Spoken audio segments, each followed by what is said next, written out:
mapag-concentrate. Tapos, ito kung lahat sa iba dito lang sa Manila Hotel.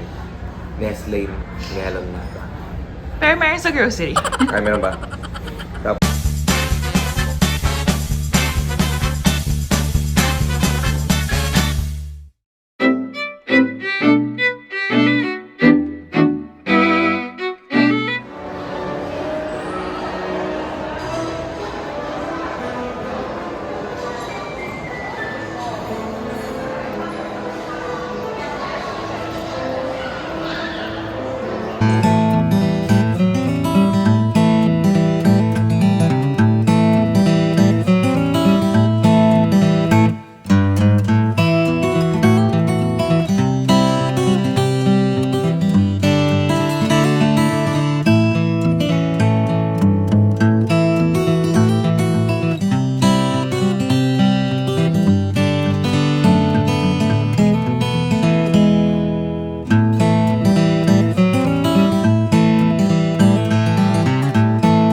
Wow!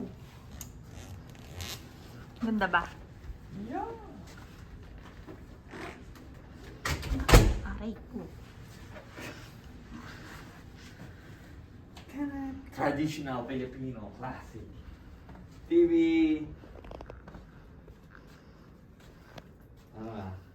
Working station. Curtains. Tamo, ano pa to eh? Classic na Pilipino. Wala naman view tayo dito. Wala naman tayo. Pero parang ilaw. Ay, sorry.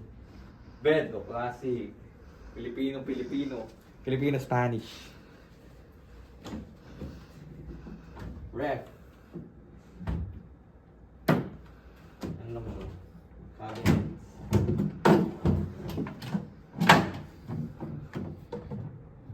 Tinagal nila yung mga hook nun. Dati may hook dito.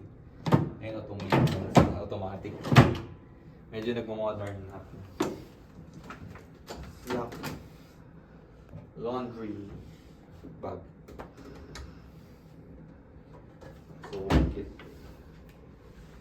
Ano ito? Ito classic oh. Sliding siya. Yung planchahan. Tapos CR. Wala. Toilet. Tapos carpet. Ayan yun. Okay na.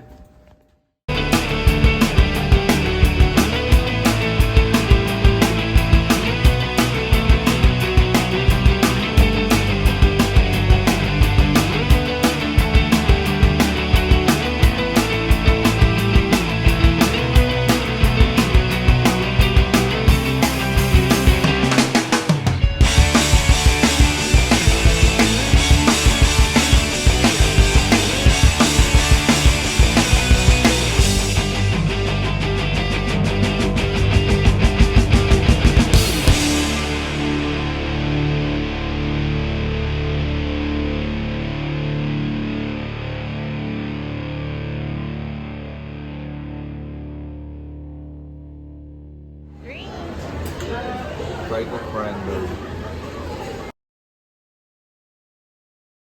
Lagyan ko na ano.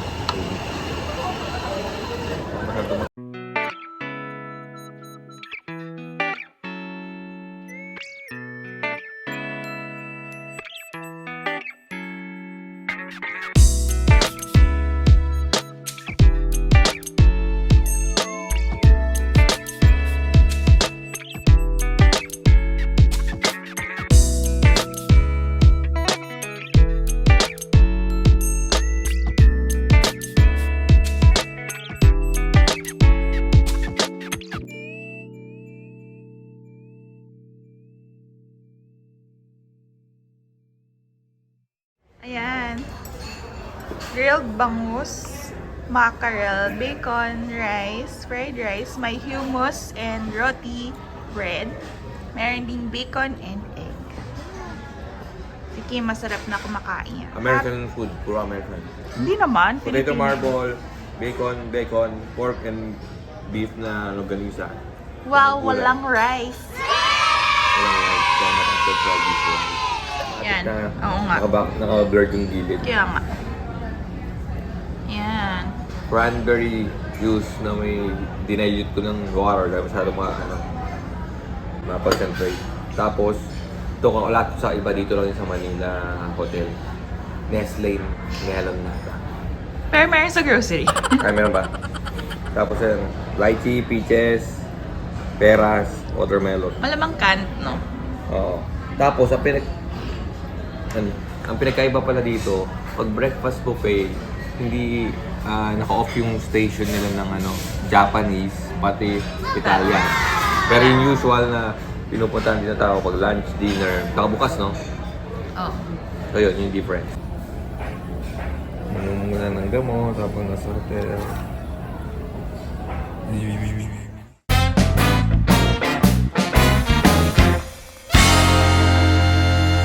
Against the light lang.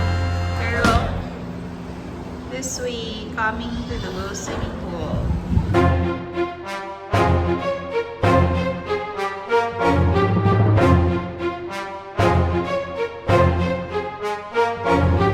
Laging kumakain pero hindi napupunta sa pool area.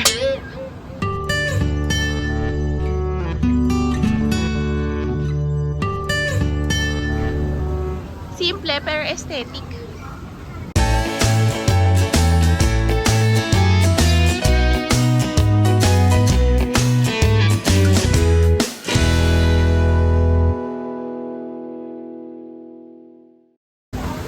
Oo, maganda yung swimming pool nila, pero dahil wala kami pa-swimming ngayon, bibidyoan lang namin. Yung video mo dito.